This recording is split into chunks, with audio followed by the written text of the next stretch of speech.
2.5 करोड़ का गंभीर आरोप संजय राउत ने लगाया है चंद्रशेखर बावनकुले के ऊपर। और क्या जो है वो इस तरह से किसी की निजी लाइफ में घुसना चाहिए? देखिए सोनू जी, जिस तरह से आज तक राजनीति का जो स्तर है ना, वो पूरी तरह से बहुत निचले स्तर पे गिर गया है।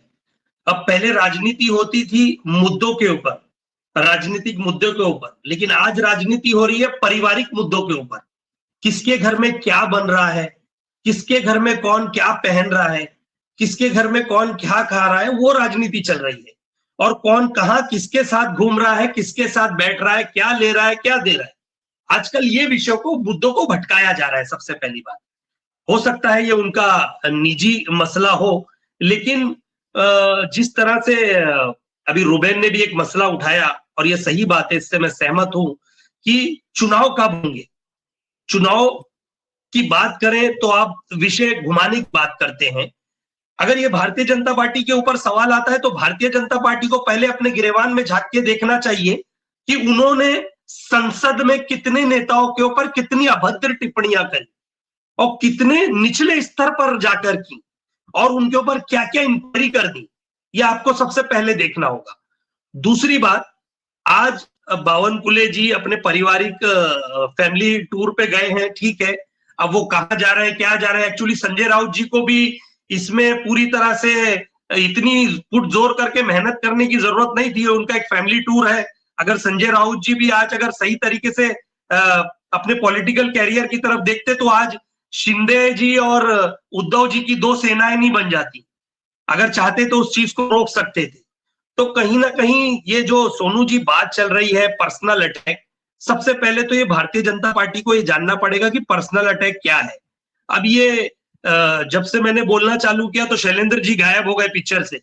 सबसे पहली बात तो ये है, वो लाइन से चले गए कि बात नहीं करना चाहते, क्योंकि उनके मुद्दे पेटी पिटारा उनके पास भी बहुत सारा है जो करप्शन का खुलना बाकी है। सबसे पहली बात तो ये। और मैं सोनौने भाई की भी बात का बहुत दाद देता हूं, जिस तरह उन्होंने कहा कि जो अहम मुद्दे हैं महाराष्ट्र के किसानों को लेकर और डेवलपमेंट को लेकर, उस विषय पे बात होनी चाहिए। करप्शन जो हो रहा है उसके अगेंस्ट जो आज बातें दबाई जा रही हैं उस पे बात होनी चाहिए, ना कि उसके घर में क्या है, इसके घर में क्या है, वो क्या पहन रहा है, वो किसके साथ घूम रहा है। देखिए, एक राजनीति में कहावत है कि एक हमाम में सब नंगे। हमारे सामने लड़ते हैं ऐसे कि जैसे दिखाते हैं ये बहुत सालों पुराने दुश्मन है, लेकिन जब बैठते हैं एक साथ तो सब ये मैटर सॉल्व हो जाते हैं, भूल जाते हैं कि मैं तेरा दुश्मन, तू मेरा दुश्मन। बाद में हम दोस्त भाई भाई बन जाते हैं, क्योंकि सबको पता है कि भैया इसने क्या किया, अगर इसके लिए मुंह खोलूंगा वो मेरे लिए मुंह खोलेगा। तो उसमें रहता है भाई बैलेंस बना के रखना चाहिए। आज तू इतना बोलना, कल इतना बोलना, मैं इतना बोलूंगा। तो ये इनकी एक कहानी है। इसीलिए शैलेंद्र साहब वो सुन नहीं सकते थे, इसलिए वो सीधे डिबेट से गायब हो गए। तो मैं उन्हें यही पूछना चाहता था कि आपके करप्शन कब खोलोगे, आपके नेताओं के करप्शन कब बताओगे। आपने ये बताया बावनकुले जी ने सदस्यता अभियान शुरू कर दिया, महाराष्ट्र में युवाओं को रोजगार दे दिया और मराठा आरक्षण की बात कर दी। अरे भैया, वो आरक्षण के लिए सबसे पहले पैरामीटर्स क्या होंगे, किस किस से आपको गुजरना पड़ेगा, कौन कौन से पॉइंट आपको उसमें से हटाने होंगे, किस किस समाज को लेना पड़ेगा, नहीं लेना पड़ेगा। ये बहुत सारे विषय प्रैक्टिकली क्वेश्चन है जिससे ये लोग नहीं इस बीच पढ़ना चाहते। ये लोग कैसे, अगर ये बात कहो तो ये ऐसी बात कर देंगे, ट्रैक ही चेंज कर देंगे, तुरंत कहेंगे कि भारतीय जनता पार्टी ने ये किया और युवा उनसे बहुत खुश है, इतने हजारों करोड़ रोजगार दिए। कोई रोजगार नहीं मिला। महाराष्ट्र की परिस्थिति पूरी बदतर है। और जहां तक एक एडमिनिस्ट्रेटर इन्होंने अपॉइंट करके रख दिया है महानगर पालिका में, आज महाराष्ट्र की, मुंबई की सबसे पहले अवस्था देख लीजिए। गटरों की समस्या, पानी की समस्या, रोड की समस्या, शौचालयों की समस्या और साथ तक की महिला सुरक्षा की समस्या। कहीं ना कहीं ये अगर आप सवाल पूछेंगे तो शैलेंद्र जी के पास ये सवाल नहीं होंगे।